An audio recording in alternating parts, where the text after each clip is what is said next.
Els refugis em penso que es van començar l'any 37. Plegaven de les fàbriques i anaven a fer refugis, en pic i pala. Jo anava al refugi aquí a la muntanyeta, perquè el meu pare i la meva mare no hi anaven al refugi. Si tocava de dia, per exemple, que era al camp, ja no em movia, però si era a casa, que era ja de vespre o així, llavors, aneu, nens, aneu cap al refugi vosaltres, almenys salveu-vos vosaltres, que... I teníem un sac, i allà els tiràvem, perquè havíem de passar la nit, que poguéssim estar allà sentats. El que passa que allà dintre hi havia cada quadre que no vegis, perquè hi havia gent que tenia molta por i cridava ai, senyor Déu meu. No, a dintre dels refugis no senties el bum-bum, no se sentia, però n'hi havia que ploraven. I entraves amb por i allà encara hi acabaves de quedar-hi.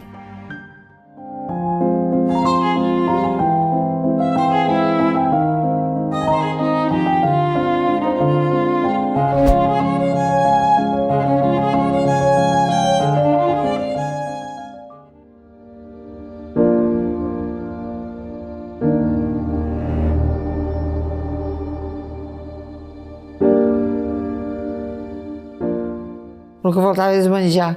Sé molta gent que va menjar pells de fava.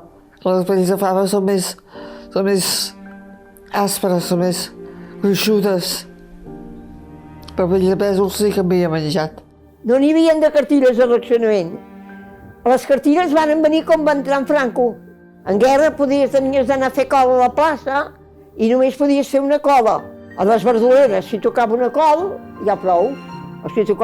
Si un altre se tornava a posar la cola, la treien, I varen perjudicar molta gent, molt. Ui, mare de Déu. I a moltes dones els hi van tallar els cabells arran. I no és perquè siguessin dolentes.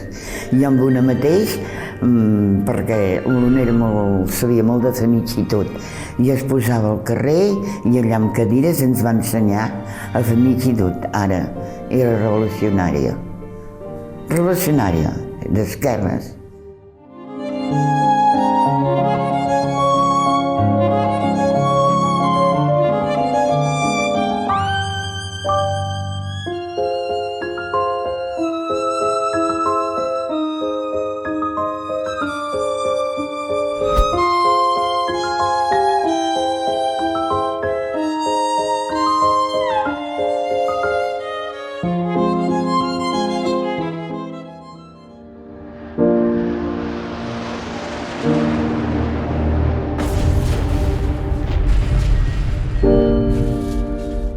La meva mare sempre estava atemoritzada perquè va ser víctima de bombardeig.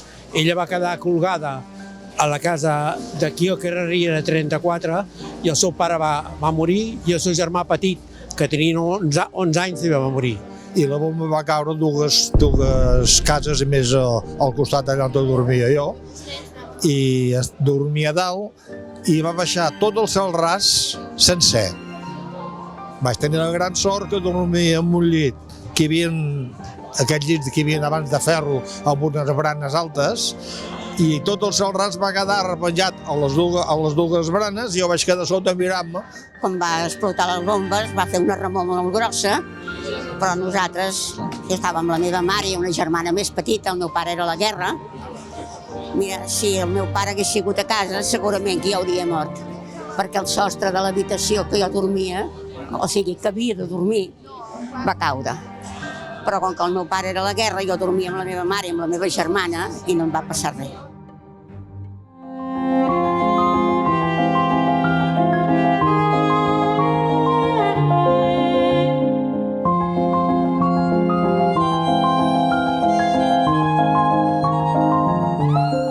Calella va patir durant la Guerra Civil diverses situacions bèl·liques. Per això és tan important que una ciutat com la nostra recuperem i fem memòria històrica del que va passar. Primer, perquè és evident que la memòria històrica el que t'explica és els horrors que no s'han de poder repetir. I segon, també, jo com a persona que formo part de l'executiva d'Alcaldes per la Pau, de defensar la cultura de la pau. La cultura de la pau és això, és relligar la memòria històrica amb fer veure els errors del passat perquè no tornin a passar. I properament inaugurarem també una ruta de la memòria històrica on s'ubicarà diferents aconteixements que ens acompanyaran en el nostre passat i, sobretot, el que és més important, en el nostre present i futur, que ha d'estar, sobretot, embolcallat d'esperança, futur i pau.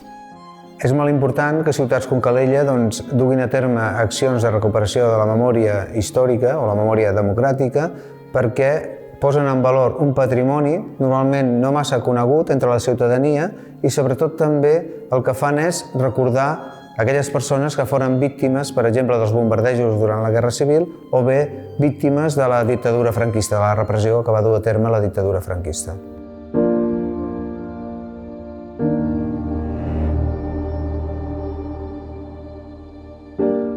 Els diumenges havíem d'anar a buscar llenya, que esclar, no hi havia carbó, no hi havia res, sentim,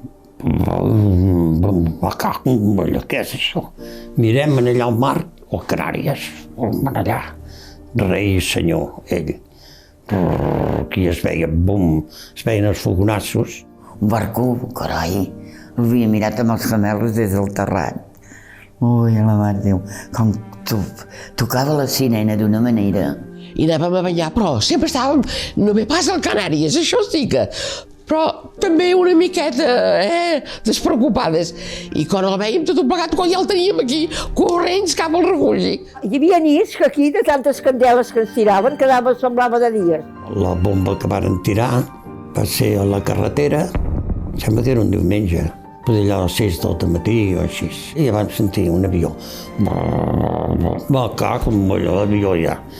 I llavors la sirena, que va tocar, la sirena, i després al cap de poc ja, bum, una explosió molt grossa. Ostres, què ha passat aquí? Diu, es veu fum, devia ser la fàbrica de la carretera, què tal?